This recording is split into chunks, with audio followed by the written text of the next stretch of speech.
There's two questions. The first question is that some Jews, they have mass slaughter, which the Orthodox Jews don't believe in it, and they don't have from them. If the mass slaughter is not Zabiha, name of Allah is not taking, it's haram for us, whether the Orthodox Jew have it or don't have it. So we should determine whether the Jews, they slaughter it in the Islamic manner. If you have a doubt, you cannot determine, then have the Muslim meat, that's safer. If you can determine, and if it follows the rules of the Sharia, you are allowed to have. Regarding your second question, shouldn't we support the Muslims? How long are we going to have the food of the people of the book, etc.? Shouldn't we purchase from the Muslims, etc.? Sister, I agree with you. But if you ask me that can a person buy food in the Ahle Kitab or the Hindu shop, I said as long as it is halal, it is allowed for you. I won't say it is haram. But if you ask which is preferable, I would say yes, it is preferred that we give business to our Muslim brothers. Preferable. I won't say it is haram to have the food. If it falls within the Sharia level, it's not haram.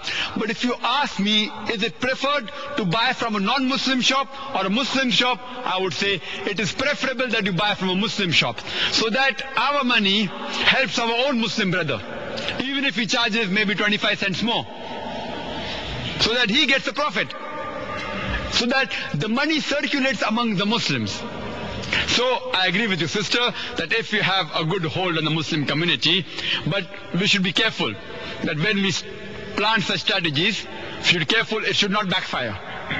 It should not backfire. I mean, depending where you're living and which situation are you in. Other if it backfire, we'll be in the loss. So if it's done, it should be done with hikmah and husna. Backfiring means if you're a minority just, and if they start boycotting you, then you may have trouble, then you have to plan of a strategy with hikmah. Otherwise, I agree with your policy that Muslims should support Muslims. Hope that answers the question, sister. Yes, brother. This question was asked you by properly answered. What is the Islamic perspective on Darwin's theory of evolution? What is our stand basically on that? The brother asked the question that what is the Islamic stance on Darwin's theory? On Darwin's theory of evolution, that human beings have been created from ape. Brother, if you read the book of Origin of Species, Darwin traveled on a ship named HMS Beagle and went to an island by the name of Calotropis. And there he saw birds, the finches, they pecked at holes. Depending upon the niche, the hole they pecked, the beak kept on becoming small and big. Based on this knowledge, Darwin said that I believe in the theory of evolution that one species can transform to the other. But he had no proof for that. In fact, he wrote a letter to his friend Thomas Thompson in the year 1861 that I don't believe in the theory of evolution because I've got proof, but because it helps me in classification of embryology, morphology, rudimentary organs. He had no proof for that. But unfortunately today, it is taught in the school as a fact. It's not a fact, it's a theory. Darwin's theory is just a hypothesis. There's no proof for that at all. I know there are vestiges, there are some fossils, that from that we can say that, okay, we have been evolved from ape. According to P.P. Grasset, in the year 1971, he held the chair of the evolutionary studies in Paris. He said that we cannot decipher who were our ancestors just based on few vestiges. Vestiges mean fossils. And we know today there are 4 waves. If you know about the hominoids, there are 4 waves of hominoids. The first is Lucy. The first is Lucy Australopithecus, which came about 3.5 million years ago and died by the Ice Age. The second wave was the Homo erectus, which died about 500,000 to 150,000 years ago. Third was the Neanderthal man, which died about 40,000 years ago. And last was the Cro-Magnon. See, the Quran says in Surah Nuh chapter 71 verse number 14 that the human beings have been created in stages. But there is no proof that one hominoid has been transformed to the other. And there is no proof showing that we have been transformed from the human being. No proof at all. Where it comes to, do you believe in Darwin's theory? Some people say it's totally wrong, some people say it's totally right. We Muslims are in between. Today there is some proof on one species changing to another in the lower level, like amoeba. Nowhere does the Quran say that amoeba cannot transform into another species. But there is no proof at all at a higher level, at the animal level or at the level of the human beings. There's no proof at all. It's a hypothesis. But unfortunately, this hypothesis is taught in the schools and universities as a fact. No wonder we say that if we have to insult someone, we say that if you were present at Darwin's time, Darwin's theory would have been proved right. Trying to insinuate he looks like an ape. There's no proof at all. There are missing links which Darwin himself said. It's just an assumption. So Alhamdulillah, Quran does not agree that we have been evolved from ape. The first set of human beings that came on the world was Adam and Eve, peace be upon them. There are researches being done to prove that. And some scientists say that yes, agree we have come from one pair. But yet it hasn't been testified yet. It's just under research. So Darwin's theory is an outdated theory. No scholar believes in it today. Only those who don't have up-to-date knowledge will say it is right. It's an assumption. Maybe it may be true, but it's not a fact at all. So we don't have to test Quran with assumptions. If anyone wants to test the Quran is right or wrong, ask him to get any scientific fact, and there's not a single verse of the Holy Quran which goes against scientific facts. Hope that answers the question. Yes. Yes, sister. Yes, one gents, one ladies. One gents, one ladies. Yes, sister. Wa alaikum assalam. This is a question that a lot of Islamic. No, that's the question that a lot of audience have answered. Absolutely, no doubt on their scholarship. But I personally am really confused. I don't know if there's some of us have seen that.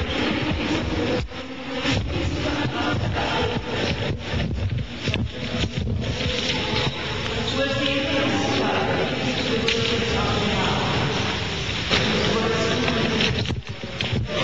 $275 to $281.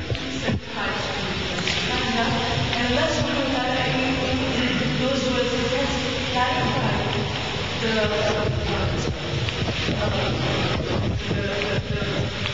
the punishment we have intelligently and how our lives will be on rights against socially and individually we were not involved in the other. And to have that over and over again in order to justify all of these fatwas and these opinions of a lot of alims and a lot of so-called big institutions that actually allow it.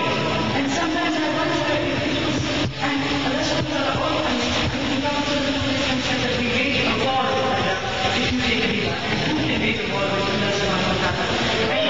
It does not make me feel good that it's allowed.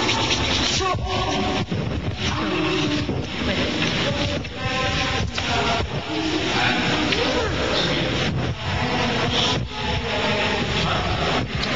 The sister asked a question that she already knows hundreds of alim giving that riba is wrong. She wants from another one. It will be just a drop in the ocean, sister. Anyhow, the word riba has been mentioned in the Holy Quran no less than 8 times. 8 times it has been mentioned, the word riba. It's mentioned in Surah Rum, chapter number 30, verse number 39, in Surah Nisa, chapter number 4, verse number 161, in Surah Al-Imran, chapter number 3, verse number 130, in Surah Al-Baqarah, chapter 2, verse number 275, thrice in that verse, in Surah Al-Baqarah, chapter 2, verse number 276, and in Surah Baqarah, chapter 2, verse number 278, and which you quoted rightly, the Holy Quran says, Ya ayyuhal ladhina amanu tuqullah wa zaru ma baqi min ar-riba. That, O you who believe, fear Allah and give up what remains of your demands of riba. فَإِلَّمْ تَفْعَلُوا. And if you do it not, take notice of a war from Allah and His Rasul. The Holy Quran says, if you indulge in riba, take notice of a war from Allah and His Rasul. Allah and His Rasul will wage jihad with you. And I do agree with your sister, who has the guts in the world to wage a war against Allah and His Rasul? Why is there a difference of opinion between the various scholars on riba? The reason is because those scholars who say, all the scholars agree riba is haram. All the scholars. No scholar says riba is halal. But the difference of opinion is, some scholars say the modern day interest does not include riba, while others say interest includes riba. Now to solve the difference, sister, the complete answer you can refer to my video cassette, Interest-Free Economy promulgated by the Quran, and I feel it's available for sale also here. Interest-Free Economy promulgated by the Quran, and I've described in detail, not only to a Muslim from the Quran, I've even proved to a non-Muslim why interest is wrong. Prove to a non-Muslim that if you don't take interest, you will flourish in business. See, a non-Muslim won't agree in the Holy Quran. So what's the use of him telling that Allah will wage a war against you? He does not believe in the Quran. So I prove to a non-Muslim on economic terms based on the banking level, the cash ratio, reserve ratio, use their terminology to prove to them that interest will get you nowhere, it will bring you more loss. Now coming to your question on riba. The difference of opinion about riba. The actual meaning of the Arabic word riba means addition to, over and above the original amount. That's the meaning of riba. Now if you analyze, what is the meaning of interest in the Oxford Dictionary? Interest means amount paid for the use of amount lent. That means if you pay a certain amount of percentage for the use of money, that's interest. And usury is exorbitant interest. That means interest is smaller part of usury and usury is bigger portion of interest, according to Oxford Dictionary. Now, as I mentioned, riba means over and above the original amount. It does not say little or big. So irrespective whether it is little or big, both are haram. So riba includes both. Into modern interest of the banking as well as usury. It includes both and it's made haram for both. There are various arguments people can give. It means riba is talaq of business, not this riba.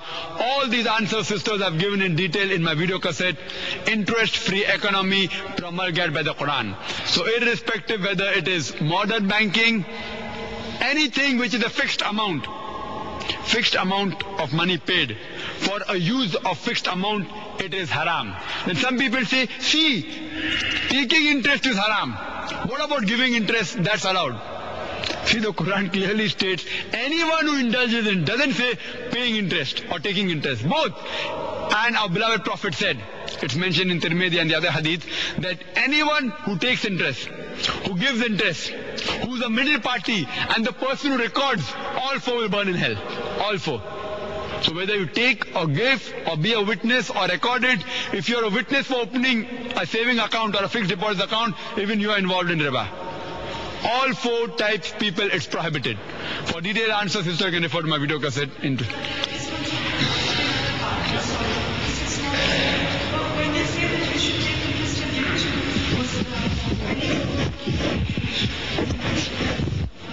where if you take interest, you could take interest and then you give it to a road building or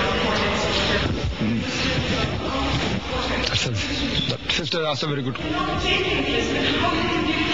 That's a very good question, and this question was asked to me in that cassette and the answer is given there also. One person asked me the same question as sister asked, that agreed, giving riba is haram, taking riba is haram. So what we do, we'll take riba and we'll give it in charity. We will not take a single pie of it and we'll buy footwear, some people say. Some alim have given the fatwa that you can make toilets. Some say you can build toilets of the mosque. Some people give in charity, various fatwas. I'm not going to speak on that. What question I pose to these people who say that take riba, don't use it for self and give in charity. So I tell them that, brother, I want to start a business in drug dealing, heroin and cocaine. I invest $100,000 and every month I make a profit of $200,000. My $100,000 I get back and $200,000 every month I make. So I ask him the question that, see, I know dealing with drugs is haram. The profit I get out of it, I don't spend even a single cent on myself.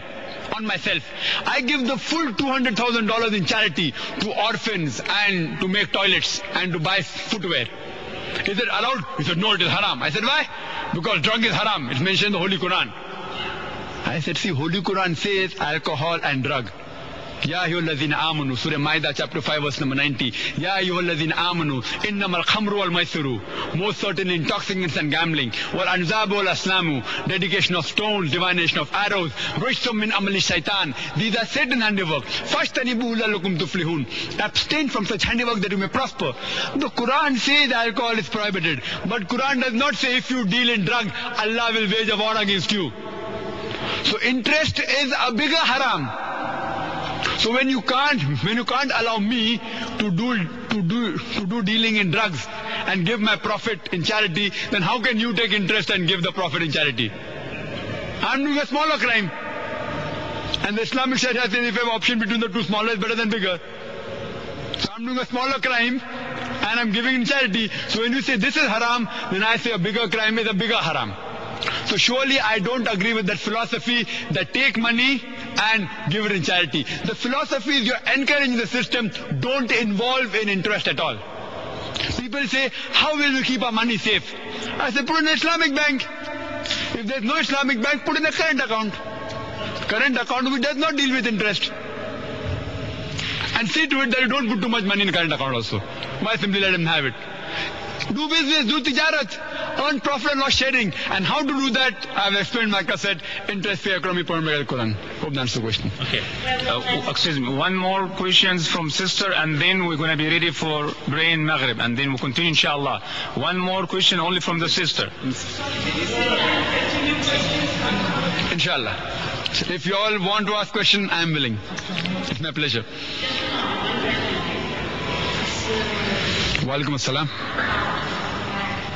My question is regarding small children, boys and girls, engaging in playful activities. I would like to know, Islamically, boys and girls ranging from the age of 4 and 5 be taught that they should not play with The sister posed the question that young boys and girls, young children at the age of 4 to 5, when they play with each other, should we bring a prohibition, is it right or is it wrong, etc. Sister, I wouldn't say that it is haram as such, because the Holy Quran says in Surah Nur chapter 24 verse number 30 that do hijab with so and so people except those extreme of ages. So it gives permission that among the young children you can. But that does not mean that you should encourage. I wouldn't say it is haram. If someone is doing, I won't say it is haram, but you're encouraging them. Because what a child learns in the childhood, he adopts the same thing when he grows up. But the moment they become mature, then it becomes haram. The moment a child becomes elder, 14, 15, etc., it becomes haram. They cannot play with each other. Girls and boys can't intermingle unless they are mahram. Brothers and sisters can. Brothers and sisters, mother and daughter, whatever it is, can. So I would say it is not good to encourage the Muslim children to play with the opposite sex of a nah-mahram.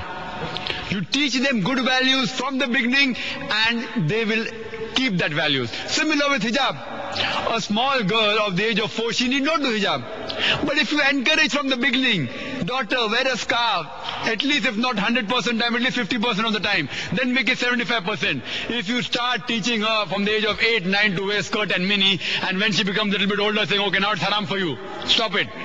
A direct change is difficult, sister. So you should teach the children from childhood, from day one. Similarly, with all the other aspects, inculcate the Islamic values.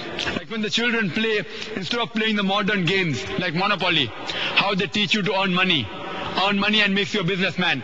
Let them play the Islamic version which is produced in UK, the Steps to Paradise. And I feel it's available here.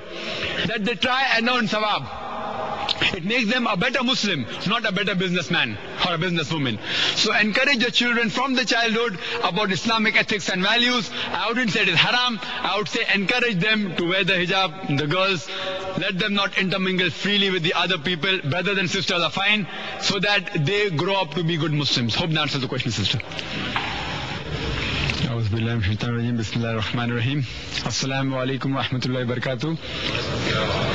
If there are any pending questions on Islam and comparative religion or the propagation of Islam, you're most welcome. Yes, brother. You were saying that Islam, dunya and secularism are incorporated into Islam, or it's part of Islam. My question is, when we say Bismillah before we do anything, before we go to our way, before we eat, before we do other things, is that negated again outside of the realm of Allah or Islam? It's still incorporated into Islam when you say Bismillah. The brother asked a question, that is dunya part of Islam? Yes, it is. And the second question you posed, when you say Bismillah ar-Rahman, goes out of Islam? You said Bismillah before we go to our wives, before we eat, before we do anything. Bismillah. Is that still secular after we say Bismillah? Allah. The brother asked a question that when we say Bismillah ar-Rahman ar-Rahim, is that secular or not? That's what, if you heard my talk, brother, I made very clear that Islam tolerates secularism. One of the definitions of secularism is dealing with worldly affairs, and Islam says you should deal with worldly affairs. Second definition of secularism is that anything which is non-monastic, Islam is non-monastic. Now secularism says that it is against sacred things, against religion. So secularism cannot tolerate Islam. Islam can tolerate secularism. So Islam, when you say Bismillah ar-Rahman ar-Rahim, Islam tolerates it. But secularism does not tolerate Islam. Hope that answers the question. Yes, brother. Walaikum assalam. Just the issue about secularism. It's just a matter of semantics. Because secularism, you said it yourself. The way that secularism is understood, okay? Very different ways. It's understood is that there's a separation between Allah, okay, and what happens in this world. That's what secularism is. So therefore, it totally conflicts with Islam. So it's semantical. So you can't really say that Islam accepts secularism, okay? Because Islam has its own hukum, okay? Allah subhanahu wa ta'ala has given us, like you said, way of life, hukum for every aspect of our life. In that way, it incorporates dunya, but it doesn't incorporate secularism. Brother asked a question that does secularism completely go against Islam, etc. I told very clearly in my talk, brother, if you heard my talk, I gave the definition of the Oxford Dictionary. And I gave other definitions, various. Everyone has his own definition of secularism. So I took the definition of Oxford Dictionary and proved to you that if secular means to do with worldly affairs, Islam is the most secular religion. My talk was very clear. I don't know where the confusion lies. But secularism does not tolerate Islam. Secularism says anything which is sacred, we don't have anything to do with it. We don't have anything to do with God. So we, alhamdulillah, the other parts of secularism, we tolerate it. They don't tolerate Islam. Hope that it's a very clear-cut statement that I made.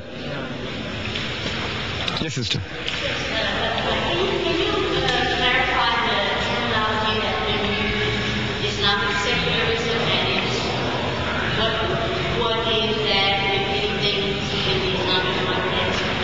Sister posed the question, what is the meaning of Islamic secularism? There are people who say that we are secular in inverted commas, and I gave certain examples in my talk that some people prove by saying that Islam is secular and say lakum dinukum waliyad din. That means to use your way, to me is mine. That means you can follow what you want, we can follow what we want. So that answer I gave in my talk, sister, saying that those who call themselves secular in inverted commas, they are pseudo, there's nothing like Islamic secularism. Islam is secular. But they try and twist the message to fit into the context of the non-Muslims. And they say Islam says, La ikrah fid din, there is no compulsion in religion. But they don't complete the quotation. The complete quotation says, there is no compulsion in religion, but truth stands out clear from error. So the moment you say there is no compulsion, I do agree you cannot force anyone at the point of the sword or at the point of the gun. But when you say that there is no compulsion, you should also say, truth stands out clear from error. When you say that to you is your way, to me is mine, before that you have to say that, oh, those who reject faith. The question of rejection only arises when you present the truth. So those who say Islamic secularism and they try and twist the verses of the Holy Quran, they are not following the Holy Quran. You should follow the Quran as a whole. You can't just take out one verse of the Quran and throw it on his face and say this is Islam. We as Muslims should follow the whole Quran, and Islam itself is sufficient. You don't have to add anything to Islam to make it better. Allah subhanahu wa ta'ala says in Surah Ma'idah chapter 5 verse number 3, on this day have I perfected my religion for you, and I have chosen for you Islam, and I have completed my favor on you. This religion is complete, you can't add anything more and take it out. It's the perfect way of life. There are people who try and twist verses of the Quran and make it more acceptable to the people. This itself is the best way of life, and it should be the most acceptable. Hope that answers the question.